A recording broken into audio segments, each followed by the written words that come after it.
Hello friends, मैं मधु Kurmi kitchen में आपका स्वागत करती हूँ। आज मैं लेकर आई हूँ सब्जियों को महीनों तक स्टोर करने के टिप्स। आपने देखा होगा जब सब्जियों का सीज़न नहीं होता है तो सब्जियों के दाम बहुत ज़्यादा बढ़ जाते हैं। तो क्यों ना हम अपने किचन के बजट को मेंटेन करने के लिए सीज़न के दौरान ही सब्जियों को जैसे कि मटर, फूल गोभी, गाजर, बीन्स को इस तरीके से फोर्जेंट करें ताकि महीनों तक आराम से उसे यूज़ कर सके। तो यहाँ पर सबसे पहले मैं मटर को इस तरीके से छील ली हूँ। यहाँ पे मैंने मटर के दानों को अलग कर लिया है। यहाँ पर मैं फूल गोभी को छोटे छोटे टुकड़ों में काट ली हूँ। आप फूल गोभी को अपने ज़रूरत के हिसाब से काट सकते हैं। यहाँ पे मैं फूल गोभी को इतना काटी हूँ कि बाद में अगर मुझे और छोटा चाहिए तो काट लूँ। यहाँ पे मैं बीन्स को भी छोटे छोटे टुकड़ों में काट ली हूँ। आप बीन्स को भी अपने हिसाब से जिस भी साइज़ का आप इस्तेमाल करते हैं वैसे ही काट कर रख लीजिए। यहाँ पर मैं गाजर को लंबे लंबे टुकड़ों में काट ली हूँ ताकि बाद में अगर मुझे पोहा या उपमा बनाने की ज़रूरत हो तो मैं इसे छोटा छोटा काट लूँ। यहाँ पे आप इसे पुलाव में जैसा भी डालना चाहते हैं तो उस टाइम पे भी आप छोटे बड़े टुकड़ों में काट के डाल सकते हैं। यहाँ पे मैं मिक्स वेज के लिए फूल गोभी को छोटे छोटे टुकड़ों में काट ली हूँ। साथ में ये बीन्स को भी काट ली हूँ। यहाँ पर साथ में मैं मटर के दाने छील ली हूँ और यहाँ पर मैं गाजर के जो टुकड़े हैं उसे भी मैं छोटे छोटे गाजर के टुकड़े ले ली हूँ। यहाँ पे इस तरीके से आप अपने ज़रूरत के हिसाब से छोटे छोटे टुकड़ों में काट लीजिए। अब मैं यहाँ पर एक बर्तन पर पानी लूँगी। हमें इस बर्तन पर बहुत ज़्यादा पानी लेना है ताकि हमारी सब्जियाँ अच्छे से ब्लांच हो सके।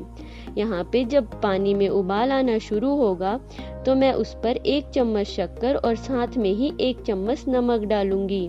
शक्कर डालने से हमारे सब्जियों का जो कलर रहता है वो बना रहता है। अब मैं यहाँ पर जब पानी में अच्छे से उबाल आएगा तो यहाँ पर मैं मटर के दानों को डाल दी हूँ। फ्रेंड्स, यहाँ पे ध्यान रखना है जब पानी में अच्छा उबाल आए तभी आप मटर के दानों को डालें। थोड़ी देर के बाद आप देखेंगे इस तरीके से मटर के दाने ऊपर आने लगेंगे। अब इसे हमें निकाल लेना है। आप जब देखेंगे कि मटर के सारे दाने ऊपर आ गए हैं, ये कम से कम 3 से 4 मिनट लगते हैं, इसे पानी से अलग कर लीजिए और तुरंत ही इसे बर्फ़ वाले पानी में डालना है। तो मैं यहाँ पर एक बाउल में बर्फ़ वाला पानी ले ली हूँ। अब उस पर मैं ये मटर के दाने डाल दूँगी। ऐसा करने से जो मटर की कुकिंग प्रोसेस है वो रुक जाएगी। अब हमें ठंडे पानी में 2 से 3 मिनट रखने के बाद इसे निकाल लेना है और एक सूखे कपड़े में इसे रखना है। यहाँ पर मैं सूखे कपड़े में इसे बिखरा दी हूँ। इसी तरीके से सूखे कपड़े में पूरा मटर को बिखरा दीजिए और कम से कम 3 से 4 घंटे के लिए इसे ऐसे ही छोड़ दें या फिर फैन के नीचे इसे रख दीजिए ताकि इसमें से पूरा पानी अच्छे से सूख जाए। 3 से 4 घंटे के बाद जब मटर को इस तरीके से हाथों में उठाएंगे तो इसमें बिल्कुल भी पानी की मात्रा नहीं है। अब मैं इसे एक जिपलॉक बैग में पैक करूंगी। इस तरीके से जिपलॉक बैग में आपको पैक करना है। यहाँ पर जिपलॉक बैग का साइज़ आप अपने हिसाब से छोटा या बड़ा ले सकते हैं, या बड़े वाले साइज़ में पैक करिए या इस तरीके से छोटे छोटे पाउच में भी पैक करके आप रख सकते हैं। यहाँ पर आप अपने ज़रूरत के हिसाब से छोटे या बड़े बैग्स में पैक कर लीजिए। अब इसे लॉक करने के लिए इससे पूरे हवा को अच्छे से निकालना है। तो पहले एक साइड को अच्छे से लॉक करिए, उसके बाद फिर इससे अच्छे से हवा को निकाल कर फिर इसके बाद इसे अच्छे से लॉक करिए। इस तरीके से आप इसे लॉक करके डीप फ्रीज़र पर कम से कम 1 साल तक के लिए स्टोर कर सकते हैं। इस तरीके से आप मटर को आसानी से स्टोर कर लीजिए। यहाँ पर हम मटर में कोई भी केमिकल यूज़ नहीं किए हैं, ये आसानी से 1 साल तक के स्टोर हो जाएगा। अब इसी पानी में मैं गाजर को भी डाल दूँगी। यहाँ पे मैं गाजर को भी ब्लांच करूँगी। गाजर को हमें ज़्यादा देर उबालना नहीं है, 3 से 4 मिनट के बाद ही हमें गाजर को निकाल देना है। फ्रेंड्स, जो पानी है उसे बार बार चेंज मत करिएगा, उसी पानी में आप इस तरीके से सब्जियों को ब्लांच कर सकते हैं। यहाँ पर मैं गाजर को निकालकर ठंडे पानी में डालूंगी। ठंडा पानी मतलब कि बर्फ वाला पानी। अब मैं इस पर गाजर को डाल दी हूँ और 1 से 2 मिनट के बाद इसे निकालकर एक सूखे कपड़े पर रख दूंगी। यहाँ पर इसे भी हमें 2 से 3 घंटे के लिए फैन के नीचे या फिर खुले हवा में छोड़ना है, ताकि गाजर से जो पानी है वो अच्छे से सूख जाए। यहाँ पर मैं इस तरीके से इसे रख कर बिखरा दी हूँ और 2 से 3 घंटे के लिए फैन के नीचे रख दी थी। इस तरीके से आप गाजर को भी आसानी से स्टोर कर सकते हैं और जब कभी आपको उपमा, पुलाव वगैरह बनाना हो, आप आसानी से गाजर को इस्तेमाल कर सकते हैं। यहाँ पर आप देख सकते हैं इससे पूरा पानी सूख गया है। अब इसे हम जिप लॉक बैग पर भरकर इसे आसानी से स्टोर कर सकते हैं। यहाँ पर मैं गाजर को जिप लॉक बैग पर डाल दूंगी। यहाँ पर फ्रेंड्स, जो सीजन वाले गाजर होते हैं उसका टेस्ट अलग ही होता है, तो आप इस तरीके से गाजर को आसानी से स्टोर कर लीजिए। जिप लॉक बैग पर जैसे ही मटर को हम स्टोर किए थे, मतलब कि इसमें कोई भी हवा नहीं रहना चाहिए। अब यहाँ पर मैं गोभी को भी ब्लांच करूँगी। फ्रेंड्स, यहाँ पर गोभी को आप अपने ज़रूरत के हिसाब से छोटा या बड़ा टुकड़ों में काट सकते हैं। यहाँ पर मैं थोड़े बड़े बड़े साइज़ के गोभी ली थी। गोभी को हमें जब तक के पकाना है जब तक के पानी में अच्छे से उबाल ना आ जाए। इस तरीके से आप गोभी को पकाइए। फ्रेंड्स, ध्यान रखना है गोभी में अगर कोई भी कीड़ा वगैरह है तो उसे आप इस्तेमाल ना करें। ऐसी गोभियों को आप स्टोर करने से बचें। यहाँ पर मैं गोभियों को ठंडे पानी में डालकर 2 से 3 मिनट के बाद कपड़े में बिखरा कर रख दी थी। यहाँ पर आप बीच में गोभियों को चेक कर लें कि इसमें कोई भी पानी वगैरह तो नहीं है।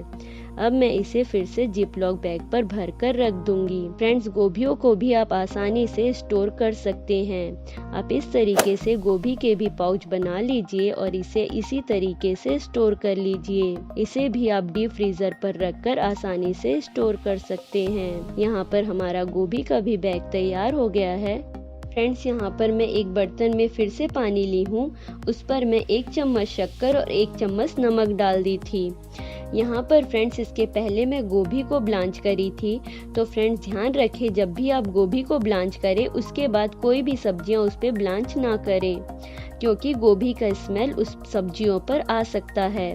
यहाँ पर मैं बीन्स को पानी में डाल दी थी और बस 2 मिनट के बाद ही इसे मैं निकाल दूंगी। यहाँ पर हमें बीन्स को ब्लांच करने में ज़्यादा टाइम नहीं लगता है। बीन्स को ज़्यादा देर तक के ब्लांच ना करें। अब बीन्स को ठंडे पानी में डालकर इसे भी 1 से 2 मिनट ठंडे पानी में रखने के बाद इसे कपड़े में डाल दीजिए और कम से कम 2 से 3 घंटे के लिए इसे फैन के नीचे रख दीजिए, ताकि इसमें जो भी पानी है वो अच्छे से सूख जाए और इसे हम आसानी से स्टोर कर सकें। फ्रेंड्स, यहाँ पे मैं 2 से 3 घंटे इसे इसी तरीके से रखने के बाद इसे एक बाउल में ले ली हूँ। यहाँ पे बीन से भी अच्छे से पानी सूख गया है। अब इसके मैं छोटे छोटे पाउच बनाकर रख लूँगी। फ्रेंड्स, मेरे यहाँ पर बीन ज़्यादा इस्तेमाल नहीं होता है, इसीलिए मैं इसके छोटे छोटे पाउच बना ली हूँ। आप अपने ज़रूरत के हिसाब से पाउच बनाकर रख लीजिए। अब मैं मिक्स वेज के लिए उसी पानी पर गोभी, बीन्स, मटर और गाजर को डालूंगी। फ्रेंड्स, यहाँ पर मैं इन सभी को छोटे छोटे टुकड़ों में काट ली हूँ। आप मिक्स वेज में जिस भी साइज़ का सब्जियों का आकार रखते हैं, आप उसी साइज़ के सब्जियों को काट कर ब्लांच कर लीजिए। यहाँ पर मैं जैसे ही ये सभी सब्जियाँ थोड़ी सी ब्लांच हो जाएगी, मैं इसे निकाल लूँगी। इन सभी सब्जियों को ब्लांच होने में 2 से 3 मिनट ही लगेंगे। यहाँ पर मैं इसे ठंडे पानी में डालकर इसे मैं कपड़े में निकाल दूँगी। फ्रेंड्स, अगर वीडियो अच्छी लगी तो प्लीज़ मेरे वीडियो को लाइक ज़रूर करें। फ्रेंड्स, इस तरीके से आप सब्जियों को आसानी से स्टोर करके रख सकते हैं। यहाँ पर हम फोर्जेंट मटर या फोर्जेंट मिक्स वेज वगैरह लेने जाते हैं तो हमें केमिकल वाली सब्जियाँ मिलती है और साथ में वो बहुत ज़्यादा महंगा होता है। तो क्यों ना आप इस तरीके से सीज़न के समय इन सब्जियों को स्टोर कर लीजिए। यहाँ पे मैं मिक्स वेज में भी बिल्कुल भी पानी नहीं है, ये अच्छे से पानी सूख गया है। 2 से 3 घंटे के लिए मैं इसे फैन के नीचे रख दी थी। अब मैं इसे जिप लॉक बैग पर भर कर रख दूंगी। इसे इस तरीके से जिप लॉक बैग पर भर के इसके अच्छे से हवा को निकाल कर फिर आप इसे डीप फ्रीज़र पर स्टोर कर लीजिए।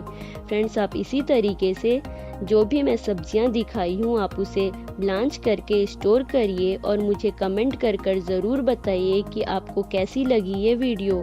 Thank you for watching my video.